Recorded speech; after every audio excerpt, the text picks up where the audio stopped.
Welcome to all of y'all to yet another Tips from Champions International. We are very happy to welcome our own KVO. Uh, I would say, I can't call you all students now anymore, professionals who have been, who have had an exposure for international education and have now engaged with work profession there, wherever you are.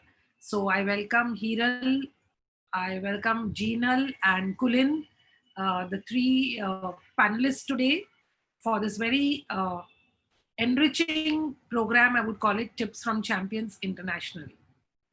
Just to give you a little introduction, I welcome you on behalf of KVO Stanakwasi Mahajan Sanchalit, Matushri Manibai, Shivji Devji, KVO Kanya Academy Fund. I welcome all the three of y'all as well as all the participants who are on YouTube also.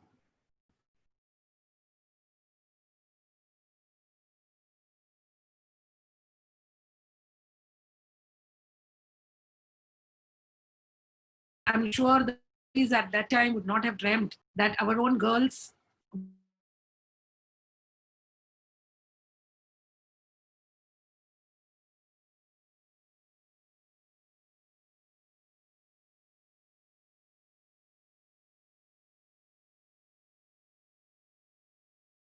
in this country, there are a lot of projects which have got instituted. One such, hello, okay. Uh, is my voice clarity there or is it frozen? Am I heard? It's better now, actually. Okay, It froze 2 times in between. So okay, yeah. okay. Just give me a minute.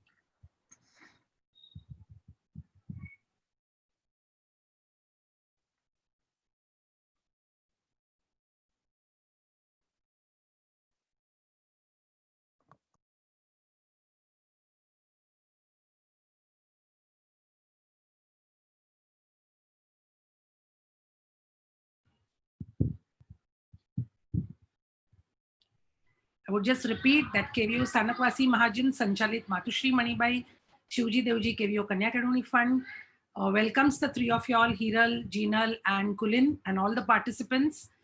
This organization has been here more than half a century.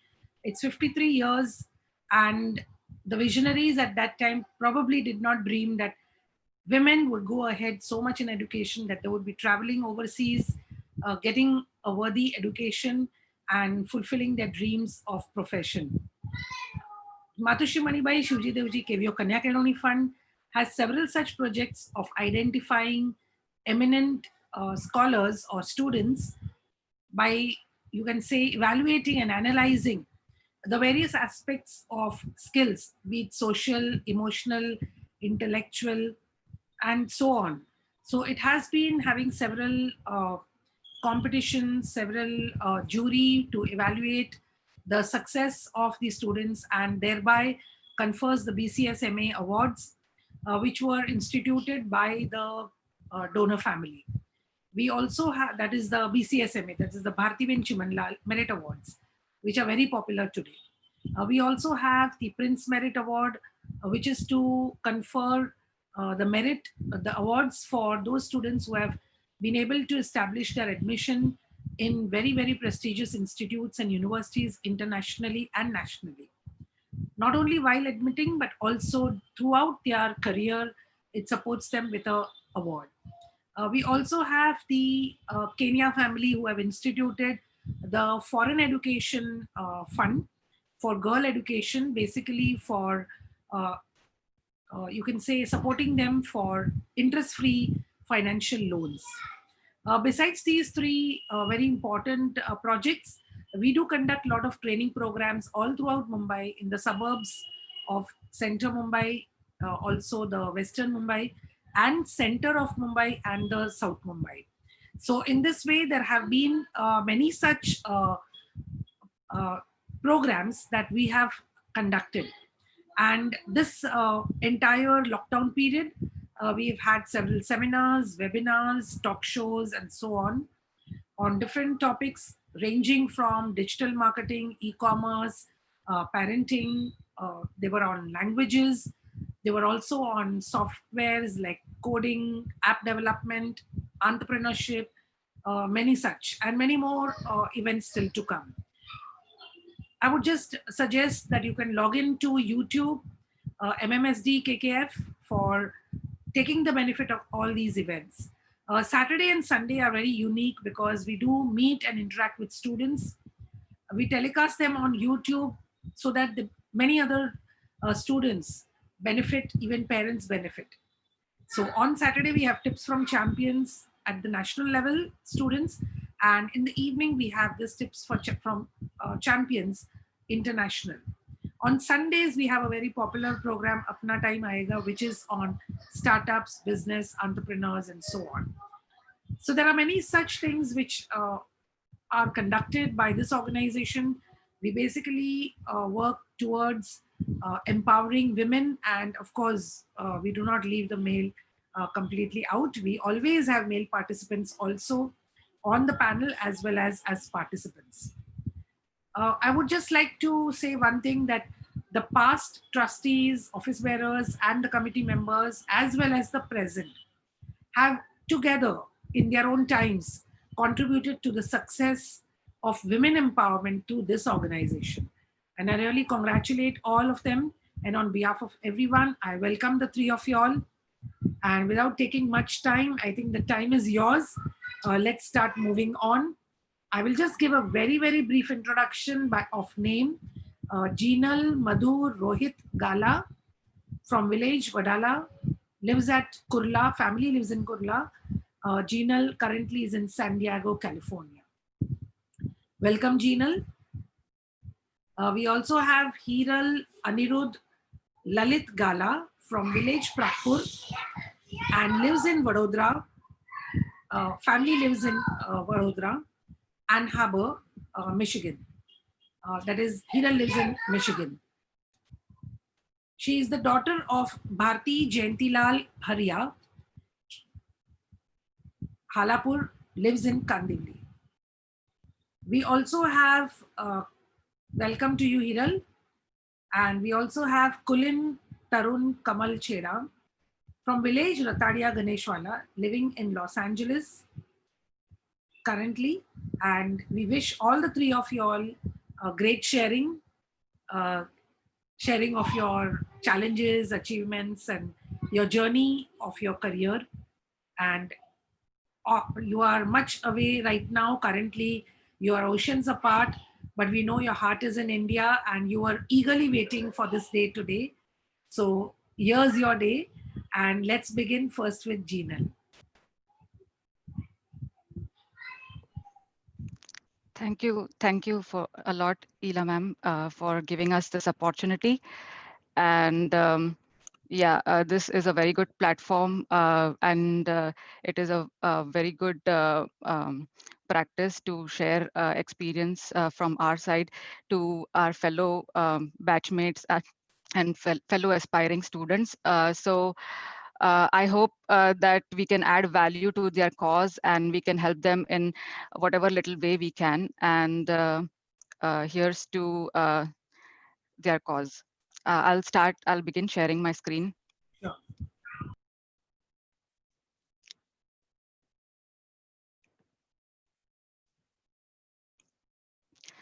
So I hope my screen is visible. Yeah. Yeah. Hello, everyone. Jai Jinendra. Good morning to all the viewers in USA, and a very good evening to friends, families, and aspiring students in India. My name is Jinal Agam Shah. Like Ela ma'am introduced earlier, I formally go by the name Jinal Madhu Rohit Gala. And I'm going to begin with a short introduction about myself. So I was born and raised in Mumbai, precisely staying in Kurla. And I stayed for almost 25 years of my life in Mumbai, and I hadn't explored the world outside Mumbai at all. I did my bachelor's in computer engineering from KJ Somaya College of Engineering from 2008 to 2012, after which I pursued my software engineering. I put my knowledge to industry by working with Accenture Services for about 2.5 years. That was from 2013 to 2015.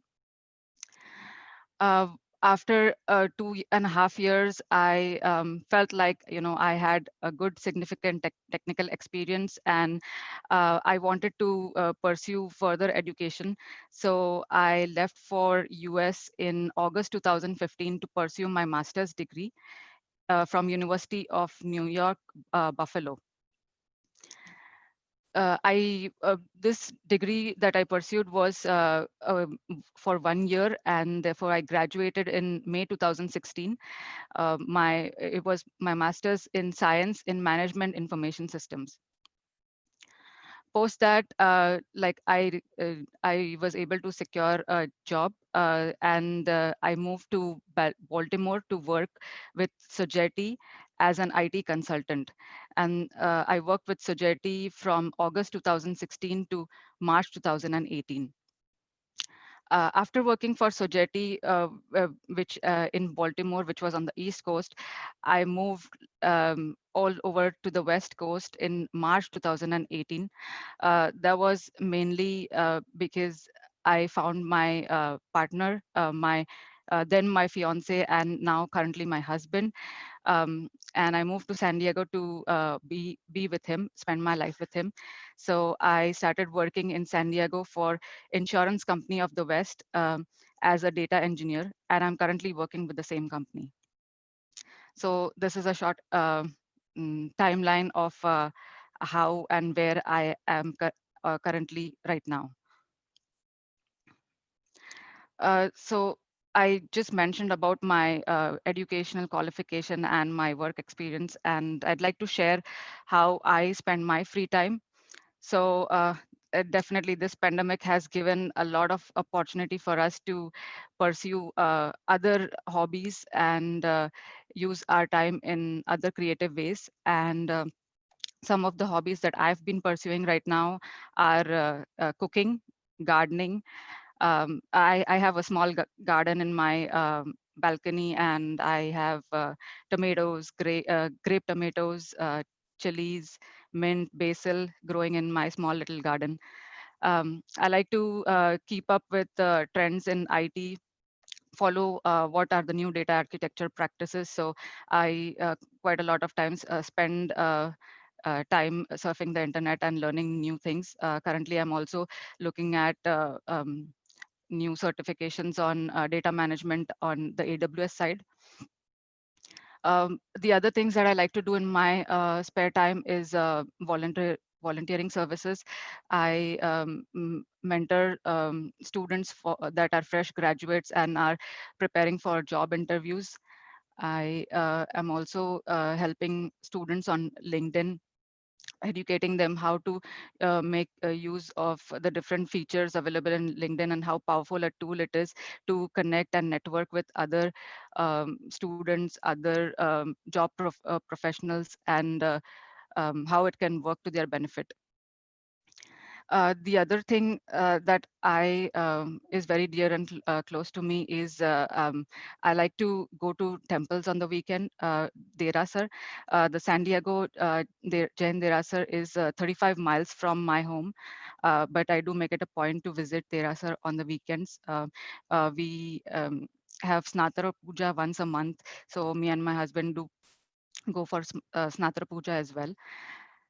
And yeah, due to the pandemic, the spiritual side has taken down. Derasas are closed, but we try to do as much as we can from home. So that's about my hobbies and how I spend my free time. And now I'd like to talk about my success story, or how I was able to plan and work towards my goal of pursuing my master's degree in US. So for me, my success story is based on these four factors. that I've mentioned here. So firstly, to begin with, I feel like we must all have a vision, a dream, or a goal that we want to work towards. Once we've identified what we want to do and we have a vision, then the second thing we should do is like discuss that with our family, and talk about our vision and goal with them, and get their support. And once we have our family who is on board in our in pursuing our vision and our goal, then the next step is to think about how we will manage the finance, how we'll be able to gather the funds to pursue that dream. And last but not the least, we like everything comes with hard work. So I believe like success is dependent on a lot of hard work. It's 90% hard work and 10% luck. So I believe that all these four factors have played a major role in my success, and I'm going to deep dive into each one of them now. So vision, like um, I believe like we all have a lot of routes after we graduate. We think that what am I going to do next in my career? Should I take up a job? Should I pursue post graduation? Should I change a career line? At one point after completing my engineering degree, I was not too sure that I liked engineering. I was very unclear about my path. But when I started working for Accenture, I uh, I felt like I started enjoying coding. I started enjoying programming, and I could decide between whether I wanted to continue as a technical professional, or whether I wanted to change my career path and move into management area. So uh, it's my advice that we must always find out where our path lies, and that will drive what we want to do next. Once we've identified the path, I believe like we must find out what difficulties lie on that path. For me, when I decided that I want to pursue my master's degree, I started planning and started identifying what will be my roadblocks. How will I overcome those roadblocks? Because it was not it's not going to be a dream that I can accomplish overnight. So I had to plan for not just the year that I was applying for, but the subsequent year when I would be studying in the US, how I would be managing my tuition fees, how I would be managing my living expense. So, and how would I be adapting to the new environment without my parents, without family, without a social circle. So, like acknowledging the difficulties that will lie ahead will help ease up the path and will keep a reality check. The next thing that I believe is important is understanding the big picture. Like we must not be focused on the short term goal. When I decided that I wanted to pursue masters in information systems, I not just researched about information systems, but a lot of variety of courses that were related to my profession. I tried to do pros and cons of each of the courses. I tried to understand what I am going to learn from the different courses that are available, and how I would be able to put that knowledge towards my professional growth. So we must not just be focused on the short term goal, but see how and where it would lead us in the long term, and what career path it would take us to. Last but not the least, like once we have envisioned our path, we must have a change in attitude to make that path successful. So if you have the right kind of attitude, it will always lead you to the performance. Like I was working a full-time job, and there is hardly any time after working from a 9 to 6 p.m. But what I did is brought small changes in my attitude, tried to wake up early in the morning, squeeze in time in the lunch breaks to research on the different degree programs. Like I cut down on my weekend outings or socializing with friends, and I kept myself focused on applying to different universities, learning about financial paperwork, and learning how to make loan applications. So so why I talk about attitude is because attitude will drive your behavior, and your behavior will drive your actions. And once you have set the right practice, it will drive the right kinds of results, and you will get a good performance.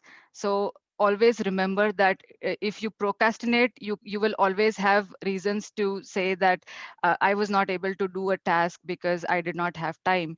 But if you really want to change, bring a change, then it's the attitude that you need to change.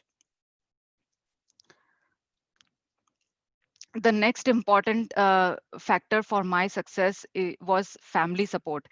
I would like to take this opportunity to thank my parents and my sister. They have been the pillars of my success. I cannot thank them enough. Like it when I decided to pursue my master's degree, it took some convincing at the beginning. I had to first and foremost, I had to secure a very good GRE score to prove that I had the capability, I had the zeal to learn further. And then when I came up with a thorough research and shared that information with my parents about all the reviews of different programs, the kind of jobs available, my parents were able to put more trust in me. They were able to understand what I wanted to do. So it I believe, like, without sharing this information with your family and having them on board in your plan, it's difficult for you. It would be difficult to pursue your goal, and at the same time, your success, you would enjoy your success more when you would have somebody to cherish that joy with. So yes, my parents have been my morale boosters and my power bank, I should say. I was able to uh, I was able to stay apart from them, and not have to worry about them, because my younger sister really took up family responsibilities well, and they were she was always there to, if I needed some documentation, run over to my college, to bank, etc. So like, family support is very important. The next thing that one needs to do is plan on finances, and finance was the most challenging part in pursuing my dream. While applying for loans, I received rejects from several banks. I was very stressed out. Like, even 10 days before my visa interview, I did not have a sanctioned loan document. But nevertheless, my mom always tells me, like, stay positive and give your 100%, and you would definitely reap results from that. And I totally believe in what she says. I finally got a sanction from the bank, and I was able to take that document to my visa interview. Not to mention, I cannot thank KVO Samaj enough. I want to say that our KVO community is really, really very helpful to all, not just students, but to various small businesses, various, like Ela ma'am mentioned in the beginning. We have a lot of seminars, webinars, talk shows that provide so much of rich information. And for me, the way KVO Samaj was very helpful was they provided me with a lot of financial aid, interest-free loans. And I want to particularly thank Ela ma'am for providing us the right kind of counseling. And I never had to spend money on external counselors um, or spend money on even tuitioning or tutoring for GRE. So the loan and financial aid from KVO Samaj helped me to fund or my tuition fees. But the next challenging part was how to manage living expense. So when I left for US, I just had $500 in my travel cards, which would last for probably a month or two. But I was hard bent, and I was like determined to find a campus job. For the first month it was very difficult, Buffalo being a small town, and job opportunities being limited. Most of the opportunities were already given to the seniors or the resident students. And the first job that I found after a month was a late night shift in a campus diner for cleaning dishes. And it was really challenging because of the cold weather, the late night shifts, and being soaking drenched after the shift due to cleaning dishes. And sometimes I would even miss my bus because of the late night shift. But I want to tell one thing here to all the fellow students is no job is big or small or under dignified. So success comes with hardship, and we must all acknowledge uh, i- or the difficulties or the hardships that we are going to face. And we must and we must do whatever is required to overcome those hardships. The next thing that helped me support my finances was my internship. So in my batch, there were almost 150 students, and we had an option or elective for either doing a self-paced research project or doing an internship with an external company. And I was amongst a few handful of students, probably 5 students, who opted for internship. Uh, and the course, because it was a 1 year's worth of course, we had a lot more credits to finish off in one semester. I had 17 credits of coursework, and I was simultaneously managing an internship. So, but this was really important to me. I was in dire need of financial help to manage my living expenses. So I chose the harder route to opt for an internship versus do a research-based project within the university itself.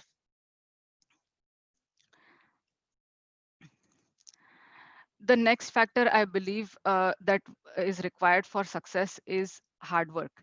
And like I said earlier, hard work and luck work in parallel or work in synchrony.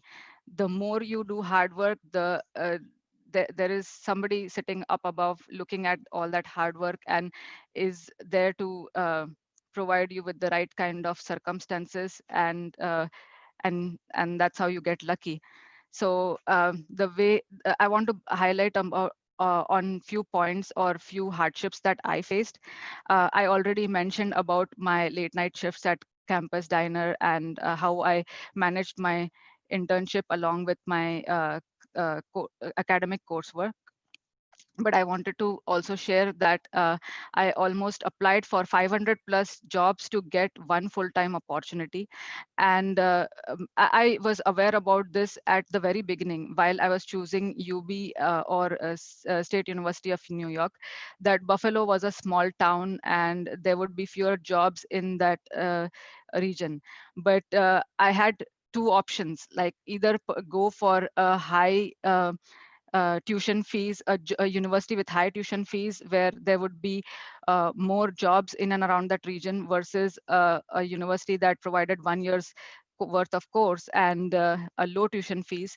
And also because it was a year's worth of program, it would be just 1 year of living expense that I would have to manage. So I chose to take the risk of going for Buffalo. um, versus picking up college with higher tuition fees, but had better job security.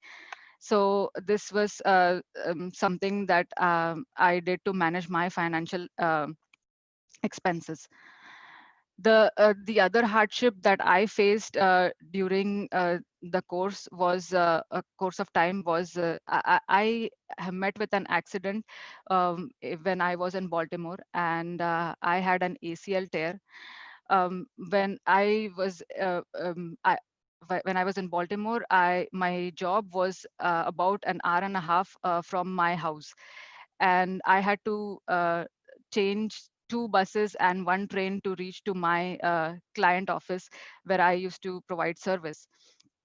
And Baltimore, just like Buffalo, is also a snowy region. And as and when I passed October and November, situations started getting quite severe. And if I would miss a bus, I would have to wait for half an hour at the bus stand, or probably for an alternative route. And it was really challenging with a broken knee to travel for 1.5 hours one way.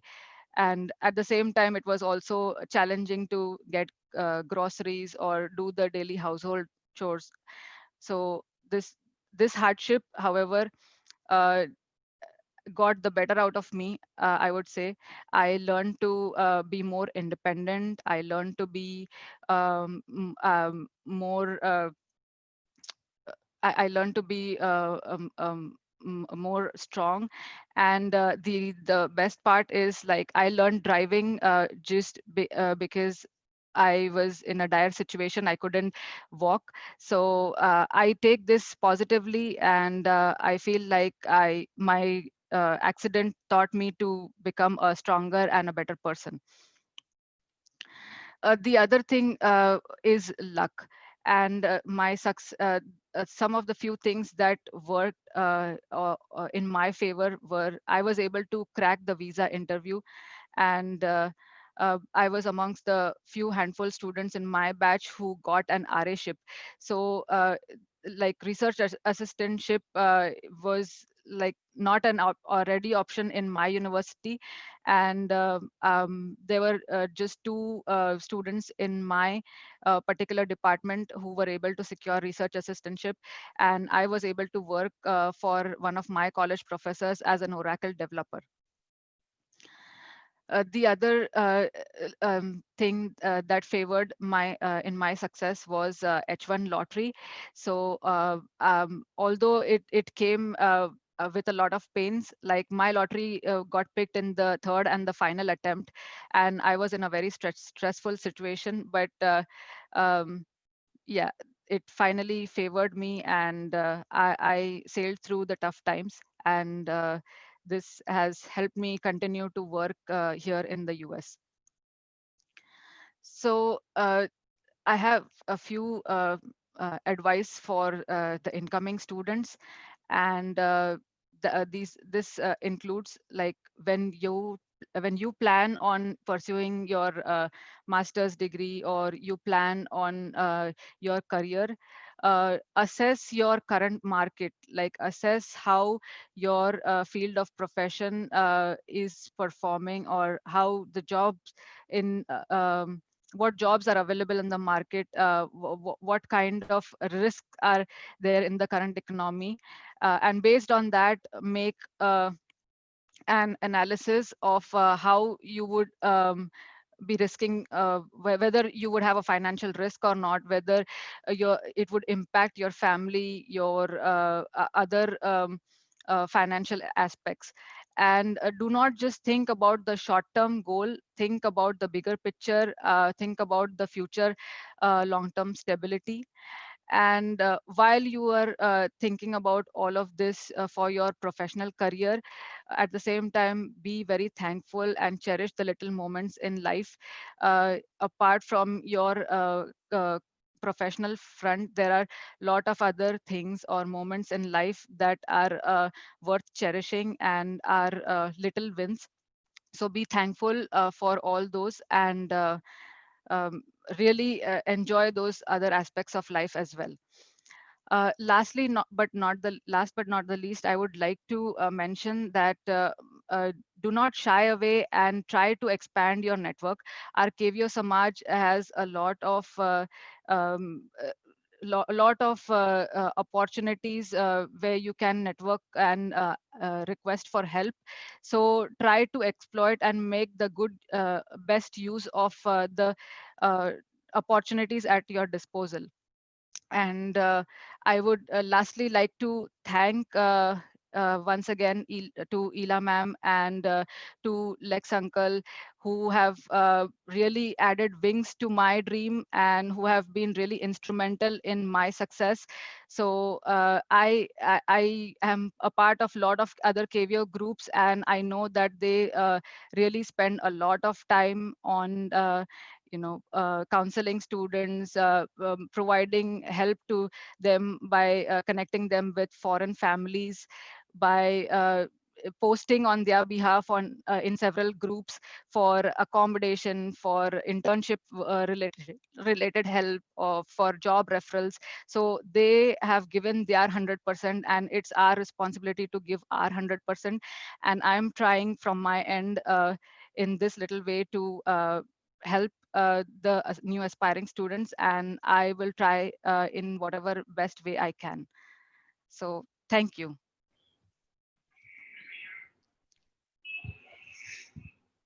You have to stop share.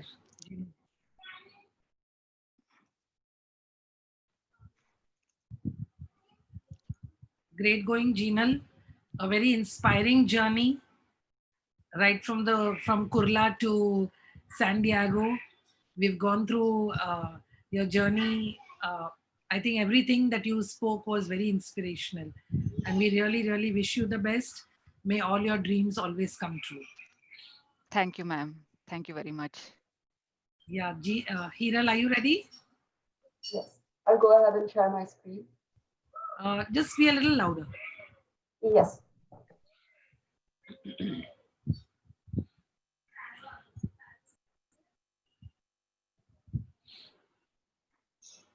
Thank you, Ramasi, for organizing this and helping us contribute to the future of aspiring students. I want to thank not just Ramasi, but everyone in the KVO community who been instrumental in my journey and have supported me not just for my education, but for my sports and everything right from my childhood. Today, I will start my presentation by saying that a dream isn't going to get you anywhere, but it is the dedicated hard work, the thought, and the continuous learning which will get you through. As someone has rightly said, that make sure your dreams and your efforts are catching the same flight. And on the same note, I want to focus my presentation on the fact that think big and keep learning. Good evening, everyone. My name is Hiral. I am from Mumbai and I currently live in the US. I work as an analytical drivetrain research engineer at Ford Motor Company. So let me explain what do I exactly do. Every machine has its own behavior, like us humans, and they're governed by laws of physics. What I do is try to write or represent this physics as mathematical equations and predict the component behavior. When I talk about this, people ask me, how did I decide to do this? What did I have to do to get here? And what courses did I take? Did I always know that I wanted to be here and do this? My answer to them is no. Of course, I did not know something like this even exists when I came to the US. However, I had a vision. I had a vision to work on environmentally friendly vehicles, and I started digging into it, doing my own research, talking to people who are more experienced than me, talking to seniors, professors, even professionals. And I started walking on this path that my vision needs to be successful at the end of the day. In the process, of course, the whole journey molded me not just as a person, but also as a professional.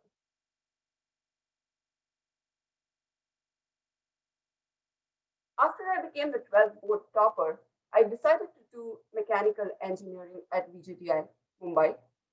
And I got the first flavor of the corporate world when I worked for Bajaj Auto Limited in the research and development department.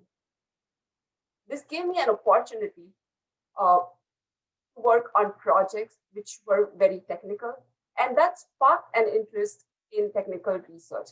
I wanted to take it forward, and so I moved to the US to pursue my master's in mechanical engineering at Purdue University. Even before I was close to completing my master's, Ford Motor Company offered me a job position looking at my research and also based on my faculty advisor's recommendation. And I joined Ford in 2016. I have been working as a research engineer there for the last 4 years.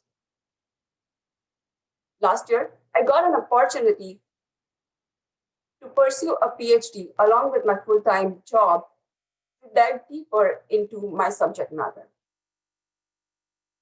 Do you think that I always knew that I would take this path? What if I tell you that I never strived to achieve these milestones when I started my journey? Do you believe that? When I talk about these milestones are just part of my journey. But do they define my journey is a question that I always have. And I want everyone to have that question when they are looking into their journey.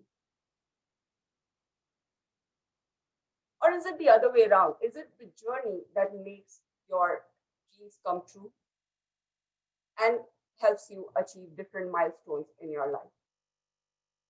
So, of course, education is extremely important. And when I talk about this, I may sound cliche that though education is important, there are other things that equally matter in your journey and the path to your success. For me, I was heavily invested in sports right from my childhood. I was a national level athlete, and that gave me an opportunity to travel all around the country as well as internationally. In the process, the education that I got from the experiences couldn't be gained in school. I devoted a lot of time to these co-curricular activities. Reading has been instrumental part of my knowledge, as well as being creative helps me. After all, science is an art. All these experiences have led to me developing a personality, a character, which makes me stand out. In 2020, when we talk about degrees and we look around, everyone is actually equally or better educated. So what does that differentiates you from the others? And in my case, in my journey, all the different experiences that I've had through these co-curricular activities have played a big role. So based on these experiences, I have noted various key learnings which I thought might act as gems in your journey as well. Education and hard work is extremely important, but what I want to stress on is you need to find your passion. You need to ask yourself, what do you like doing? What do you enjoy doing? And then your journey will never sound like you are struggling. It will be more like a challenge that you enjoy. However, just finding the passion is the starting point. After that, you need to have a vision. You need to cross-question everything related to your passion. Why do you want to do this? What are the things that are required for you to achieve your goals? What is it that will take you forward? And it is natural. You may not know the answers to all these questions. That is when you want to seek help. You want to be curious. You want to ask questions to everyone who touches your life, be it your professor, the CEO of your company, or be it even the cleaning lady in the room. You have an opportunity to learn from everyone's experiences, and you need to ask questions and seek for help. Once you know what your vision is, or once you've figured out your vision, be a planner. Don't scramble at the end. Write down the steps that are required to reach your goal. And then you want to make sure that the foundation that you build is strong. You want to master your fundamentals. There is no alternative to that. If your foundation is right, the building that you build on the top is always going to succeed. You want to set your priorities. You want to list down things that are important to you and things that are not important, and have the courage to sacrifice the things that are not important. For example, in my case, I feel cell phone is a waste of my time, so you would not find me active on any social media. And that's a choice I make. And in my journey, there may be something else in your journey that you want to sacrifice, and be happy to do that, because you want to ultimately manage time. Time is an asset which I value the most, because once lost, it can never be earned. So never procrastinate.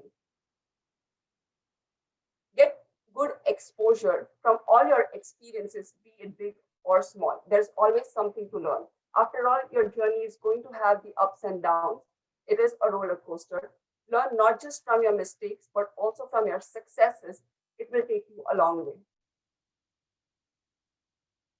Keep learning. There is no substitute to learning and hard work.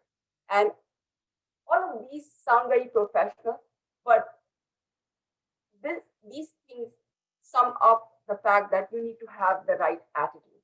If you have the right attitude, these things will automatically come to you. Be humble and honest, and be grounded. Never forget your roots. Never forget the people who've been instrumental in your journey, and always take responsibility for your actions. There are many more points in similar lines, but I don't want to get into the details of everything today. One thing I do want to summarize at the end of the slide is, when you follow all of these, you are bound to get success. But once you succeed in your goals, don't stop there. Think about what next. So what lies ahead for me? In my career, I'm still walking on my journey to see how I can contribute to reducing the carbon emissions by making environmentally friendly vehicles. And in the long term, I want to teach and impact the lives of future engineers. However, my career is a small part of my life. So my bigger goals are to experience everything that I can in my life. And I see travel as a vehicle to do that. At the end, I aspire to be wise when I get old and not just be knowledgeable.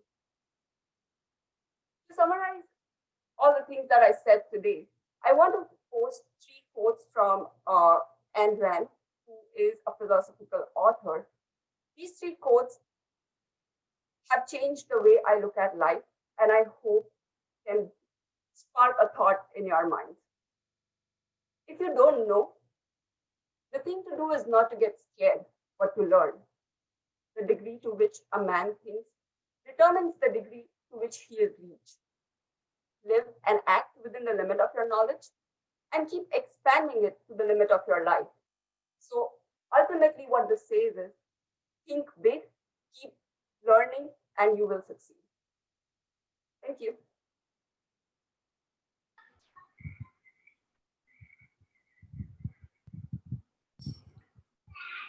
Great, Hiral.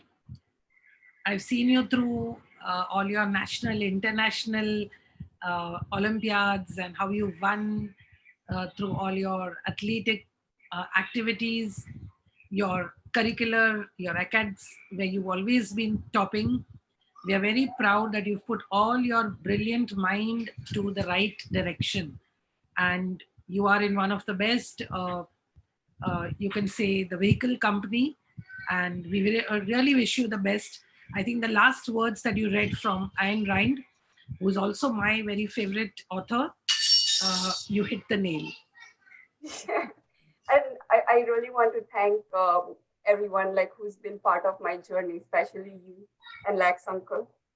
And like the hard work and sincerity my parents and now my husband and in-laws are putting in and supporting me with. Yeah. And all the scholarships and resources I have got from KVO are irreplaceable. Thank you so much. On behalf of all the organizations, I would like to thank you. Yes, Colin, are you ready? Yes, ready, but I don't think I can do as good a job like Hiral or Gina, but let me try. You'll also do well. Come on. Yeah, no problem. Okay, great. Thank you, everyone, for letting us speak today and share our experience. Very glad to be here. Thank you, Ila Auntie, Lax Uncle, for organizing this and the KBO Samaj. Uh, I want to be really brief today and just discuss what I've done so far, and like very open to questions. And please feel free to stop me along the way if you have any questions or want me to dive deeper into something. Uh, so let me begin. I'm going to share my schedule. Give me a second.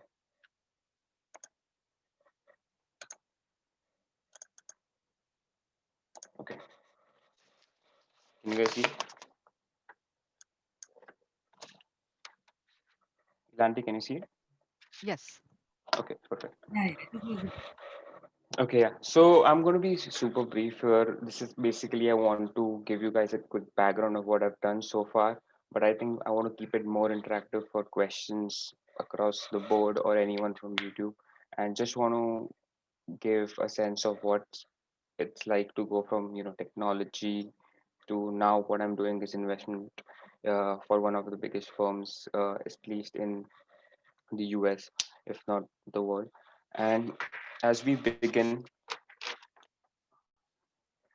these are the few things that I want to cover today. Like nothing big, but just give you guys a quick background of my journey. So early life was spent mostly in Bombay till I think age 20. I was in India and then I moved to the US in the last probably 4 5 years. So spent around 80% of my life in Bombay. Went to a quintessential Kachi family, like grew up with my grandparents, parents, and sister. Attended an all boys school till grade 10. Most of my school life was spent either studying or playing cricket, like competitive cricket. So that was good.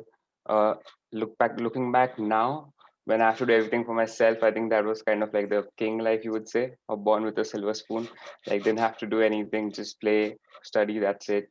Got everything from meals, laundry, everything done from home. So pretty much I would say a relaxed environment. And yeah, if I have to go back, I think I'd like to take those days back, but I've chosen this life, so I'm really happy.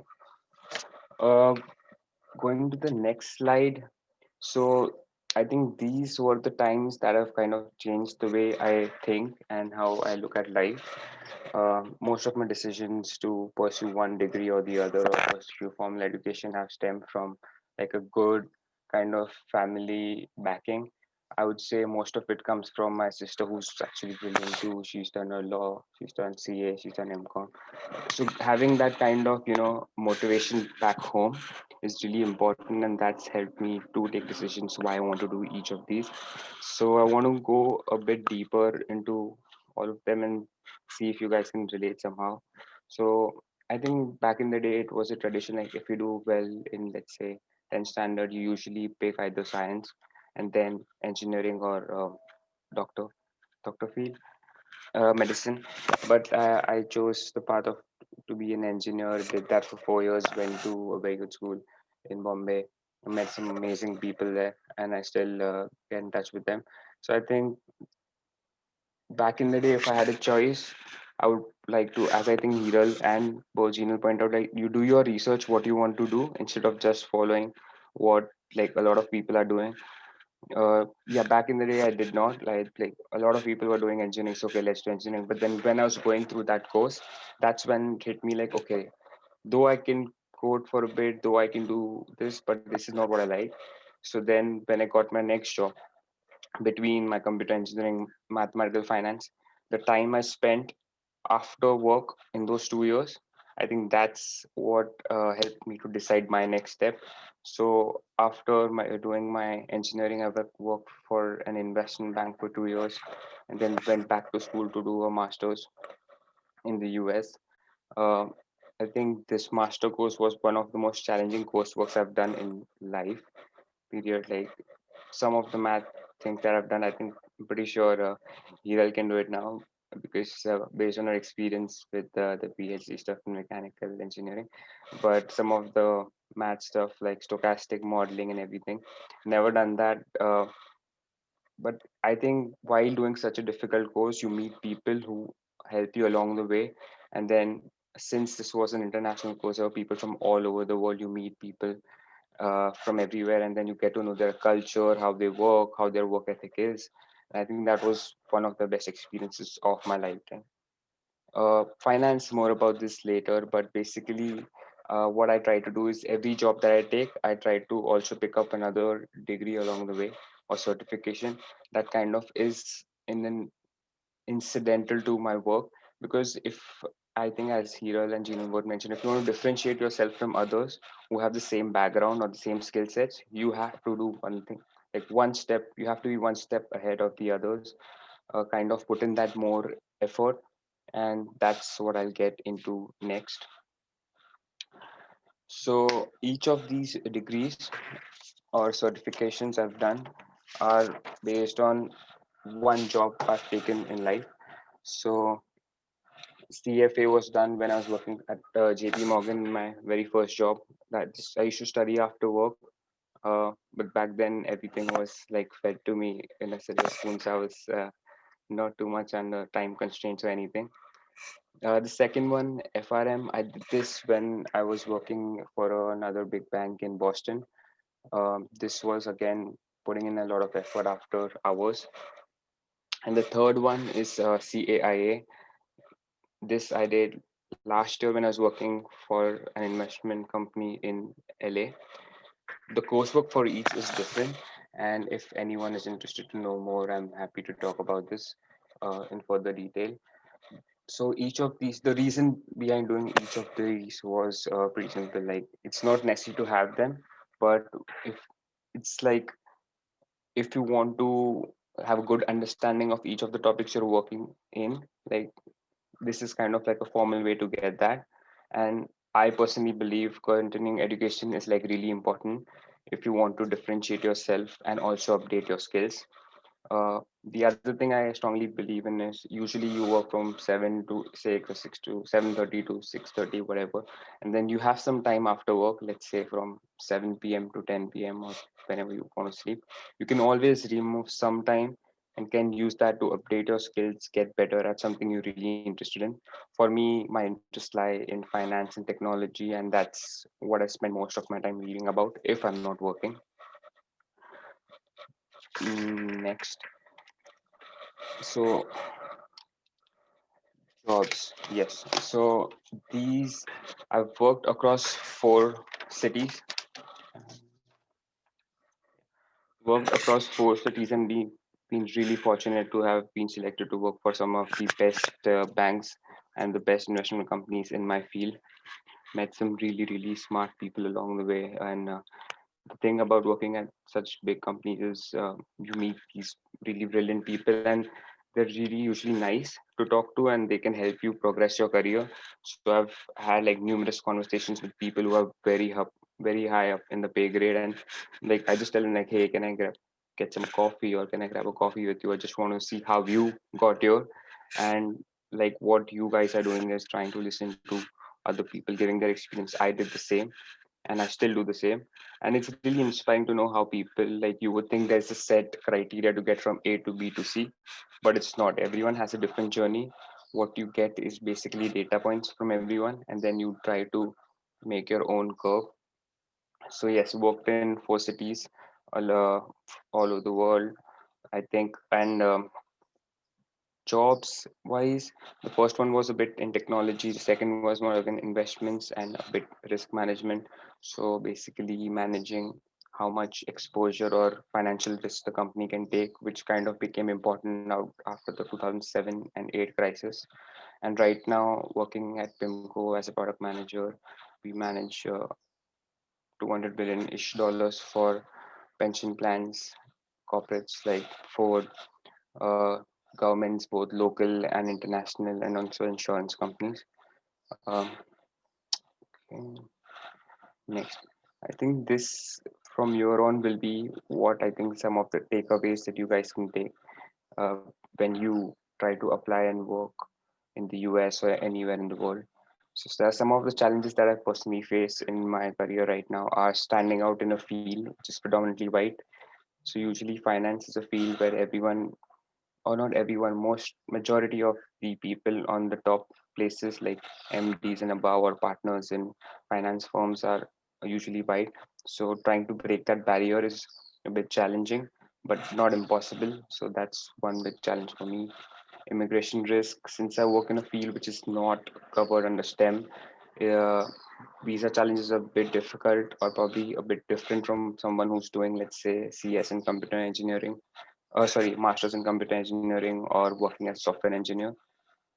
Intense work culture. So I've seen that especially investment banking and investment management work culture is a bit intense, but I've no complaints about this. I like it. This is how I like to work. But it's just that keeping it in mind that okay, you've signed up for it.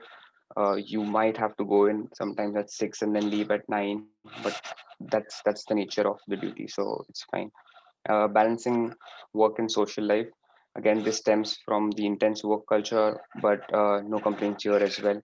I enjoy doing this. This is what I signed up for. This is why I left my parents back home and came here. And I think if you're ready to accept this as a challenge and then move forward, shouldn't be a problem.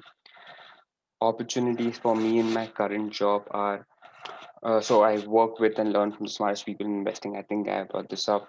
And the thing that you are so close or you are in proximity of people who manage so much money, who have the confidence of probably the who's who of corporate America. I think that's one way to learn from them and see what they've done, because I also know some portfolio managers who've been with the company for 30 years and I've spoken to them at length, and they're like, when we were growing up, we were the same. We used to talk to people. It's just that we picked some things or made some choices that got us here. And if you keep working hard, probably someday you'll take our spot. Since I consult a lot of the corporate America across very different sectors, from automobile, from technology, from foods, from consumer discretionary. It's nice to know people who manage these companies, their CFOs, their investment committees, learn about their business cycles, how they operate, especially right now in COVID times, like how when balance sheets of companies are so stressed, how they're managing their operations and trying to extend the amount of cash they have, or actually see how they're projecting revenue or leveraging network and working of experience of working at top firms. So when you've done all this, like worked for a few years, you kind of build a network, and the experience of working with different companies as consultant, or within the company with your colleagues, friends, you kind of get a sense that okay, if I want to look for my next job, it's going to be the other way. Someone will reach out to me, and that's kind of how it works out. If you've had a good work ethic, if you've built that good network, if you've had good relationships with colleagues. So I think that's one other opportunity. And this last one, I would say, is fixed income in India and abroad. So the market that I work in is very niche. Like there's a lot of the market, the long duration fixed income market is very niche. In India, it's not super mature, nor in some other countries. So if it ever comes up, based on the experience I've picked up here, I think it will be a good transition to do, and also help grow that particular market. So now I'm going to stop sharing some my screen, but I still want to talk for a couple of minutes about some of the things that Gina and Hiral said, reiterate them, and then some things I think would be helpful for people who plan to come to the US or anywhere else. So first, I wanted to reiterate what Gina said. Like, it's important to take up a campus job and not like say this job is not meant for me or I will never do this in life. I think the most I've learned about American culture, anything, was during my campus job. When I was working in Boston University, uh, I used to I used to work at ice hockey center and like wait tables and stuff. But like that was the best experience because you get to meet people from so many different like cultures there, like they come in, you and so many different age groups, so it becomes, natural to strike a conversation, understand how each other like communicates, the mannerisms, etc. And plus it also helps you pay off your some of your debt, or like meet your expenses. The other thing I think she mentioned about was to be clear and acknowledge the big picture, and change your attitude. So I like change is constant. Like you have to always, I would say, be able to accept that okay, this is going to change and this is how I'll tackle it.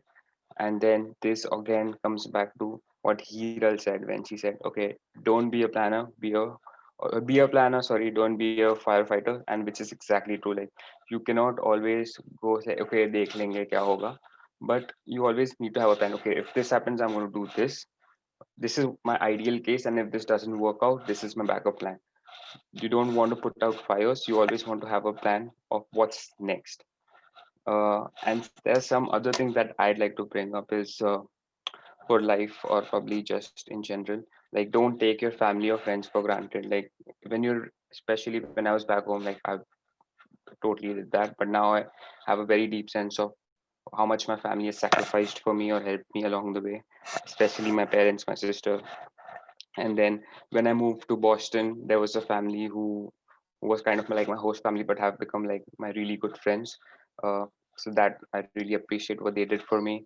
Same thing when I moved to LA, and sometime in Boston there were families who looked after me, gave me a call. I have a cousin sister in Chicago, she does that for me. So always be like, don't take them for granted, and be like very grateful that this is happening to you in life. And be reciprocal in the sense that be nice to people since they've been nice to you. And that's like a cycle. The other one thing that I wanted to mention is surround yourself with people you admire to be or work for. That kind of helps because okay, if you admire, like surround yourself with people who are doing what you want to do, it just becomes easier because that's the conversation how it's going to flow. And some quick tips, because I think we're running out of time, is for your job search or whatever you do in life is LinkedIn is, I think, the new Facebook for me. Like spend as much time on LinkedIn as possible, connect with people you want to understand their experience about or work for. The other thing is read. Like I cannot stress enough how important it is to read about anything that interests you, because think of it, someone puts 10 years of their life writing a book, and you can read that in 2 weeks, 3 weeks, and get that knowledge. So cannot stress that enough. And the last thing which I think helped me a lot is outwork everyone else. Like if to you, let's say if someone comes to you with two resumes, one is just MS in computer science, and then someone else has done something else more than that, studied harder, or done some certifications, you can see that discipline, you can see that work ethic. I'm always going to pick number two or number one because I can see that, and that's what I do right now. And one last thing before I get back to Elanti is speak up and ask questions. Like no question is stupid. Even if you're in a meeting with like 50 people and you have a question, do not be afraid. Go out and ask your question. It might sound stupid, but you will learn something, and people will remember you because you had like the guts to go and ask that question. So that's it from me for now. But happy to answer any questions. Yeah, thank you. Thank you, Colin. You said you have lesser to say, but I think you had lots to say. Yeah, I was just taking notes when Gina and Hiral said, so that kind of helped me frame this. All the three of you all have done very well, even today during your presentation. I think you have taken your through your journey to all of us. Thanks for that. There are just few questions that are there on the YouTube, which I'll first ask, and then I come to mine. Juice Premier, I don't know who's this, asks, what do you guys think about IIT and JEE? I think like that. Yeah. So when I was in 10th standard, I had this question. Doing an IIT would make sense, or going to VGTI was something that I wanted more. At the end, it doesn't matter. I want to say what matters more is how much are you going to learn, what is going to add to your knowledge, how strongly you're going to build your fundamentals. And if you are not in an IIT, but you're still doing the best that you can, life will take you to the next best path. So in my case, I knew I was capable of doing it, but just didn't want to do it because it didn't matter to me as much, is how I want to put it. So just be the best in what you can do. Don't stress a lot on things which don't matter. Keep walking, keep your basics right, and you will get it. True. Anyone else would like to add? Colin and Jinal? Sure, I'd like to add. So, like Hiral stressed on the point that it all depends on how you want to enrich yourself or how you want to motivate yourself to learn. So, I also very much relate to that. Um, and the reason why I say that is I had received five admits, and all universities were reputed, but I chose to pick Buffalo, and although I knew that it would get me hardships when it comes to job search, but I believe like if you have the right talent, if you have the right knowledge, it doesn't matter whether you are in IIT or whether you are in an ordinary college. If you have the right talent, you will get the right opportunity no matter what. Yeah. Colin, do you want to add anything? No, I think they covered everything, so I'm good. Okay. Preeti Satra is asked Colin, because of COVID-19, the Mhm, economies are down worldwide, mhm. yet the US and the Indian share market prices are rising. Can you explain why? Yeah, for sure. Yeah. So yeah, this is a question on everyone's mind, and it's a valid logical question. So good work there. But think about this: like once around March 15 to 20, when the stock markets bottomed, the Fed, which is the central bank of the US, they gave in around $4 trillion of backstops. Backstops, as in they said, okay, we are giving $4 trillion-ish to a lot like businesses, giving unemployment benefits, giving municipalities, everyone a lot of money. So that's basically free money given to people.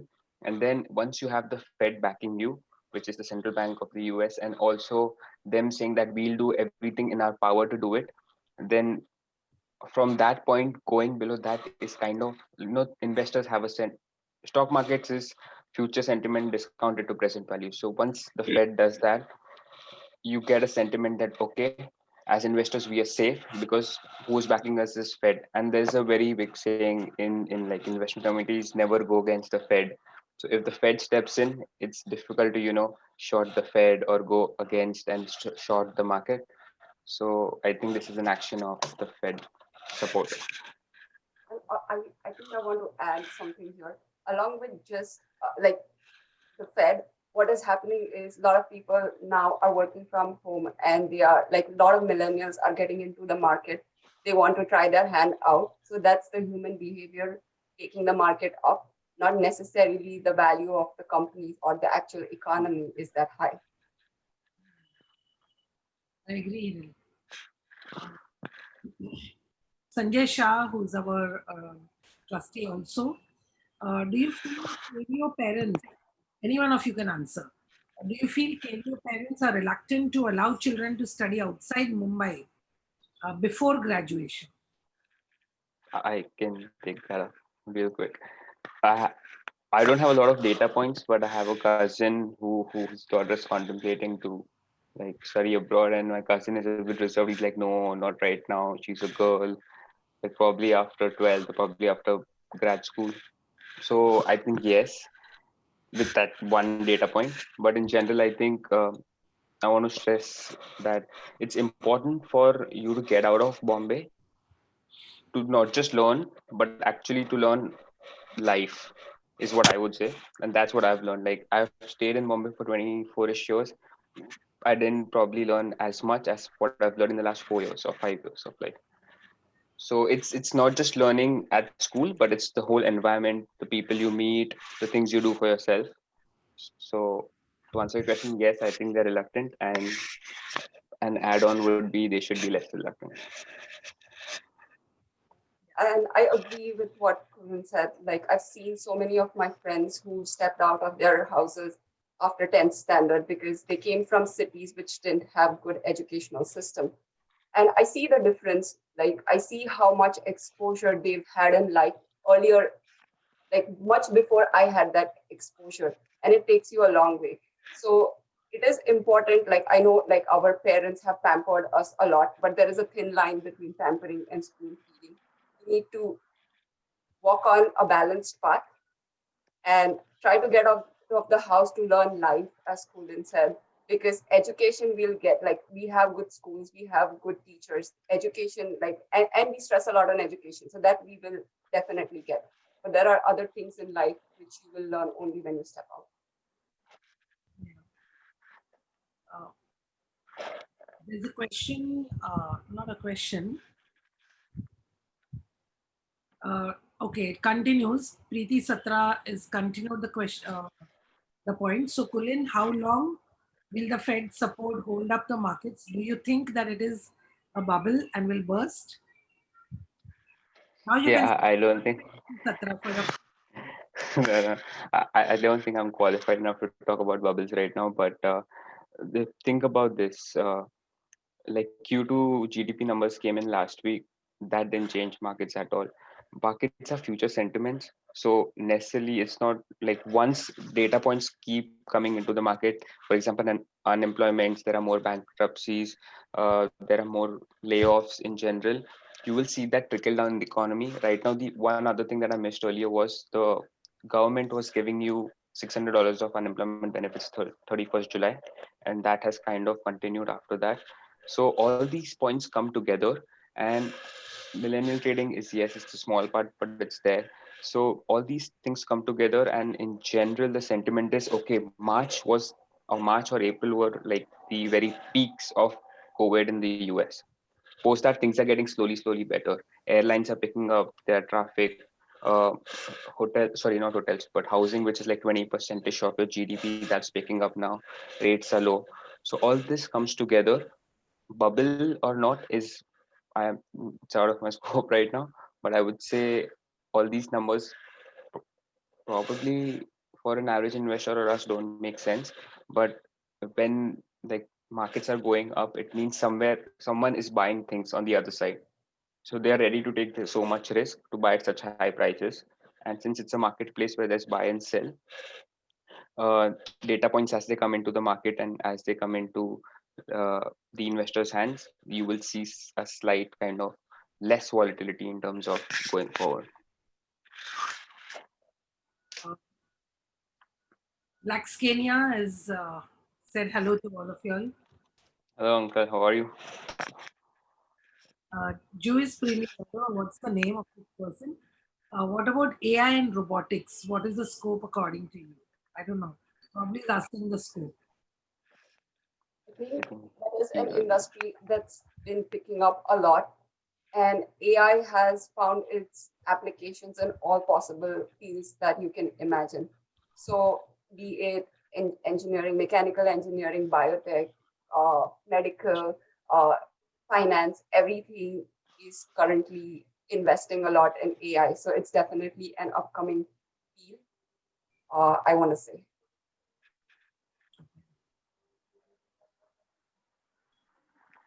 Prabodh Gala has passed his message to all the inspiring entrant to USA. When you come to USA, you will face tons of obstacles. Be positive and be strong like a rock. Prabodh and Vilsu Gala.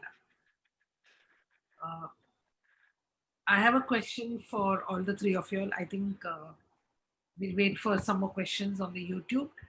I have a question to all the three of you all. What is the, since now you have spent a couple years in the US, you've also seen almost a 24, 25-year lifetime in India. How do you think you can contribute from the US to India? Because I cannot ask you when are you going to come back. That's a very irritating question, I know, to any one of y'all. So, and I know that you're going to keep coming back and forth here and there. So, how do you think you can contribute to India, to the KP community, to Matushri Manibai Shivji Devji KV Kanya Fund? Whatever, you can choose your question. So I'd like to go first on that. Yes. Uh, And so for the LinkedIn session that we had just recently.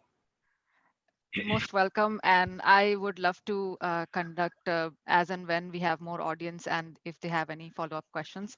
So I personally feel that is one another way of contributing, and since you've just mentioned, let's just pick that point up. That's one of the examples. So uh, one of the contrasting trends that I've seen so far is like people in US are really glued to LinkedIn and they use LinkedIn quite a lot. But LinkedIn is still trending in India. It's not pursued or perceived as a powerful tool for finding jobs yet. So I'd like to first contribute to our community by uh, um, stressing enough and highlighting or educating them on the use of LinkedIn and how it can help promote not just in job search but in expanding their network, in expanding their even small businesses. So that's one way to help. The other way is possibly to mentor the incoming students, and we all of us, I believe I can speak on behalf of Colin and Hiral as well. I'd like to say that it's not just limited to these sessions. We are open to discussion even offline on WhatsApp, anytime, any day, and students can ask us questions, ask for help, even if it is as simple as inquiring something on their behalf on in a university. We are willing to do all that we have in our capacity to help the students. That's one way we can help. And like you have been doing in the past, like counseling students on what's the right path, what's the right way to go. We would like to devote our time from our busy schedule. Definitely we cannot be there in person, but through the this channel, through other mediums, we would like to I would personally like to contribute some time and make this more of a habit or a routine so that I can contribute back to the KVO Samaj. Thank you so much, Jinal. And of course, on uh, behalf of Gina, also she's also included Kulin and Hiral. Yeah. And it's rightly said that in the current times, it's difficult to travel back to India. But I have been, for the last, I want to say 7 years, been helping mentor people who want to not just come to the US, but overall want to talk about education in general, not just related to engineering, but any fields, uh, tips and suggestions that I have through my experiences. And like Matthew and Lax uncle have been counseling people, I would like to say that it's not for from like Gina said, on my behalf, it's not just limited to this session. I have been helping and would like to help in the future as well. So please feel free to reach out. Thank you, Hiral. Yeah, quickly want to echo the comments from these two. Yeah, please feel free to reach out. I've shared my email and I can also share my WhatsApp number. Happy to do that. I think Elam, ma'am, that will be helpful to have a session for parents who are kind of skeptical in sending their kids, and some of us or someone you think who's more uh, adept at talking about that would be nice, because us having a goal or dream of going to the US or somewhere else to study is one thing, but you need the backing of your family. And I think if you can arrange that, that would be a nice next step. I'd just like to Uh, read a few messages. one Sorry. Actually, I would like to add one last point, ma'am. So when we were coming to US, you arranged a lot of host families for all of us, Mhm. and now that we are in a stable position, I would like to offer service as a host family if there are any students who are coming to San Diego and need any kind of help setting up their apartments or need initial accommodation. I would be more than happy to host them at my house, and at my expense. Thank you so much. I think that's very generous. I just like to read a few messages, two very important messages. And one is from Mahendra Cheda, who's our trustee. He has passed a message to Jinal while you were presenting. Superb, Jinal, highly inspiring journey, nicely presented with emotionally touching sentences with deep understanding. Hats off to you and all the best. God bless you. Keep it up. So, Thank you. Prabodh Gala has also passed a message to Jinal. Very impressive journey. You are the GPS of life, and we are proud of being Kachi and Indians. So you have got a lot of compliments. Similarly, there are messages even for Hiral and for Kulin. I think you all can open up the YouTube and read, because there are some two more questions which I will read up. Uh, Mansi Cheda has also passed a message to all of y'all that Sanjay Bhai is asking y'all, is it possible for you to identify courses and the universities which students should consider as possibly you have updated information on courses uh, and universities. It will help the children select courses and universities. That is a, yeah. So normally, Quickly go first. Yeah. I'm not sure about whether Sanjay Bhai is aware of the process.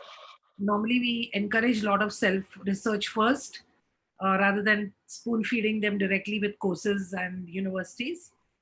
And then, of course, we take a feedback from the seniors who've been there, because they are the ones who know the latest. However, if there's anything you'll want to add to this, you can add.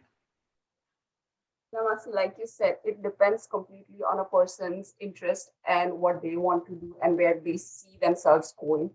Of course, there are courses which are currently trending, but the question is, are you actually interested in doing that or not? So you need to do a lot of self research first and come up with questions, and we'll be happy to take it one on one and answer like specific universities and specific courses related to what that person is passionate about. Yeah. As Gina had mentioned even during her presentation, I think the entire counseling that the KVO organizations through which we do, basically we encourage a lot of self-work. And I think that is the better way to grow, and that's a better way for selection. But yes, feedback can always be sought from any one of you all. I have a question to uh, okay, Prabodh Gala also says this is a wonderful webinar. It is much more helpful in our lives than puja part. Uh, I don't know that, but yes, it is definitely helpful, as many students have sent messages. I have my last question to all the three of y'all. I think it's already time, but I will still uh, pinch and ask this last question to all the three. And the question is, how much do you all miss India? Sorry, Uh, what? The COVID Sorry. time when you know you can't come. Sorry, you're cutting in and out. Sorry. Uh, how much do you miss India? Oh, The quick answer is very much, very much. Like I think I can say this for all of us. It's unanimous. Like right now in the pandemic, we are so concerned. And sometimes when we hear about families in stress and relatives in stress, we feel like we aren't there to, actually see them in person, meet them in person, do something about it. And yeah I feel like um, home is right now going to be virtual for a while, and we will have to share sentiments over video calls and try to make the best out of it. But virtual sessions cannot replace what an actual hug or what an actual homemade maa ke haath ki roti is. So yes, we all, I think, have that same sentiment. I do want to add this point that, Gina rightly said, that we do miss India a lot, and currently it's not possible to travel back. But I also want to say that this is part of the challenge and the sacrifice, right? The choice that we've made to come here. We seek opportunities over here and we've settled in over here. Doesn't mean that in the long term you want to live here. You miss India, so we do want to go back at in future. But that's the choice we've made, and we should kind of hold ourselves accountable for it. Yes, definitely. Completely agree with both of them, but just adding one quick point, like if since we are here, we can do things. We can go to the grocery store. There are less restrictions than people back home in India, especially in Bombay. So kind of feel bad for them, and it would be nicer to be there for let's say 3-4 months. But I totally like it here right now because I have more freedom to move around and stuff. So feel bad for them actually, but do miss India. But just want to end with this that guys, please wear a mask. Let's flatten the curve, and hopefully all this passes soon. Just the last message that I would like to read for Hiral. Mukul Gada has sent a message. I had reached out to Hiral a year back, and she has been my most valuable support over the last year. As a bigger picture, this motivates me to do the same.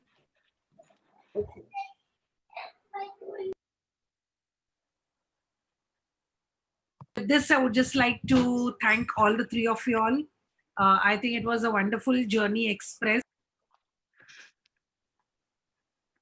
And I wish you all the very best. I really wish you all the very best.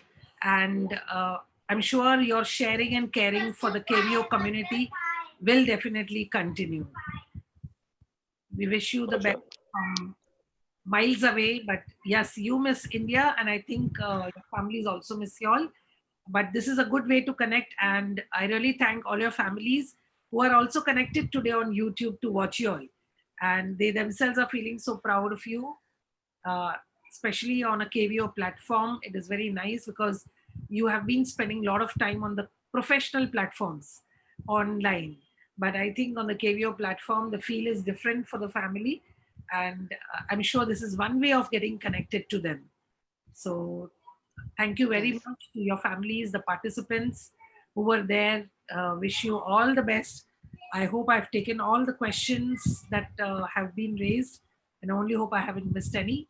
However, you can always connect to us, and we will direct you to the right persons. Thank you Thank so you, Lamasi, for inviting us, and do remember us for future much. webinars as well. Definitely. And we know the sacrifices that your families have made for you to reach where you are. So thank you very much. Thank you. Thank you. Have a good day, guys. Good day.